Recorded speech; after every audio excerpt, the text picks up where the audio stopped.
you said, you got to accept it and move on. Now, I've only ever interviewed two guys from the SAS, you being one of them, Melvyn Downes being the other. Two of my all-time favorite interviews. This one's shaping up to be incredible as well. I know that you and Melvyn know each other. I found Melvyn to be absolutely fascinating, just incredibly entertaining guy. How long were you guys in the SAS at the same time? And what are your opinions on him as a man and then as a military operator? So we'd have been in for like several years together. Like I think my whole time that I was in, he was still in. He joined way before me. He did it a lot longer than I did. Excuse me. But the coincidence there is that so Mel's a friend of mine. We speak sometimes on social media. I've not seen him for quite a long time now, but he doesn't live here. He doesn't live in Hereford. So I would see him very rarely, but we speak on occasion still. And the coincidence there is that Mel was actually the first SAS guy I ever saw. In reality, like, for me anyway, as a young soldier, he was the first SAS guy that I ever physically saw with my own eyes. And it was when I was on my section commander's battle course in a place called Brecon. He was an instructor there. So he was one of the instructors on the course. And I remember, because it's very distinctive insignia, the blue stable belt with the sandy color, the beige berry. It really stands out, and it's something as a kind of wannabe SAS candidate at the time.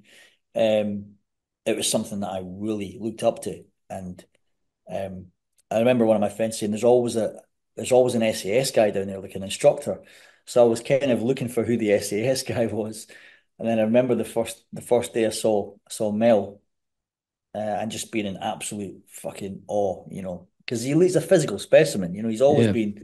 I don't know how old Mel is now. He's quite a bit older than me, but he's still in really good shape, and he's like he's an animal. Like he's an absolute machine.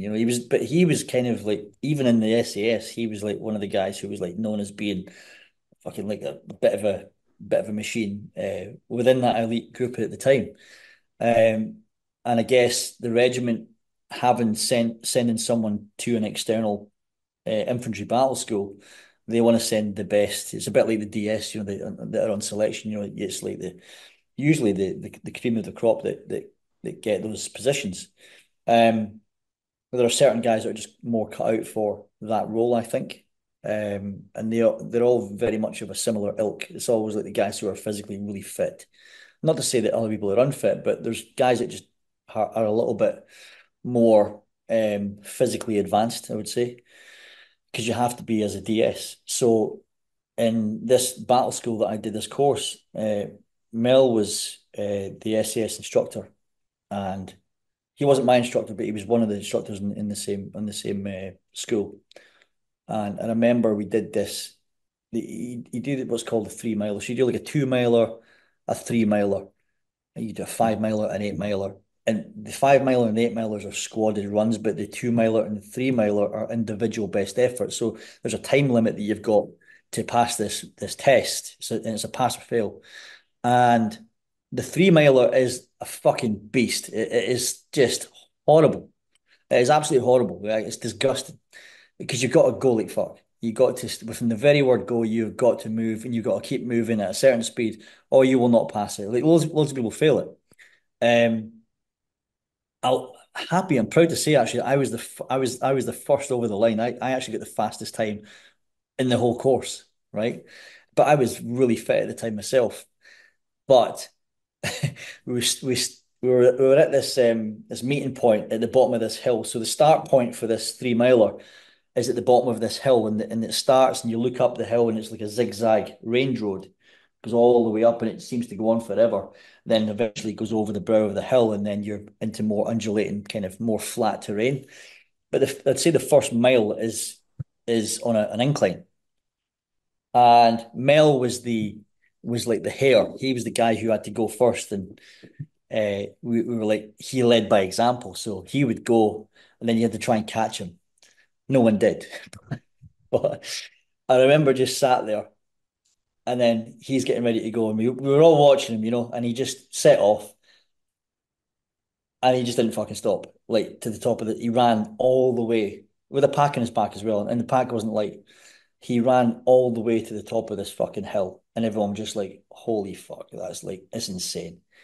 And because everyone ends up walking some of the incline, but he ran the whole way. I always remember thinking, fuck, that is a fucking specimen of a man. And then you'd see him sometimes in the gym when you got a bit of time to go to the gym in the camp. He would be in there and he'd be like smashing himself in the gym as well. I just couldn't help but be impressed, you know. And after that, I ended up getting to know Mel in the regiment when I came to the regiment, and he was in a different squadron. He was in D squadron, I was in B. But you know, we got to know each other pretty well after that, and I told him that before as well, like over the years. But he was my first experience of what an SAS guy should be like, and that was like couldn't have a better example really than Mel. He's a phenomenal human being. Yeah, Yeah, I enjoyed every minute of talking to him, and the fact I can tell you're a big fan. Do guys, does that community stay tight when you leave? Like you said, you haven't seen him in a while, but you still interact with them on social media, stay in yeah. touch that way. Do guys from the SAS when they leave, it's still like you're still part of the brotherhood, even if you're not active. You might have been gone for 20 years, but you were still an SAS guy, so there's always that baseline connection. I would say that you just know who you know. Like for me now, I don't I could go on if I was to go on camp, you know, I wouldn't really know many people because they're all gone. They're all my peer group are all have all either left or they're maybe in very senior positions potentially. But you know, time moves on, the turnover of people changes. You know, I don't really have any I don't have anything to do with the regiment now, obviously, having been out for so long. But I know who I know. So it's one of those things that you like, it's like anything, you know, if you worked in a factory with somebody, you would still potentially have that same connection. It's just humans that know each other. Then as you go through life, you either keep in touch or you don't keep in touch. There are certain people who I served with who I still, you know, keep in touch with and meet up on a regular basis with. But you're probably talking a few people, you know, and counting the one hand how many people that is. Other people you just see in passing, you know, because Hereford's one of those places that people tend to stay around after they are posted here because they end up being married, having kids, and it ends up being their second home really, or their first home. You know, I've been here for 25 years. Well, I got to ask now, the one guy that I think a lot of American audiences would recognize, and he doesn't do many podcasts, he's done a couple, is Christian Craighead, which I don't believe is his real name, but he's the SAS guy that went into in Kenya. Are you familiar with who he is?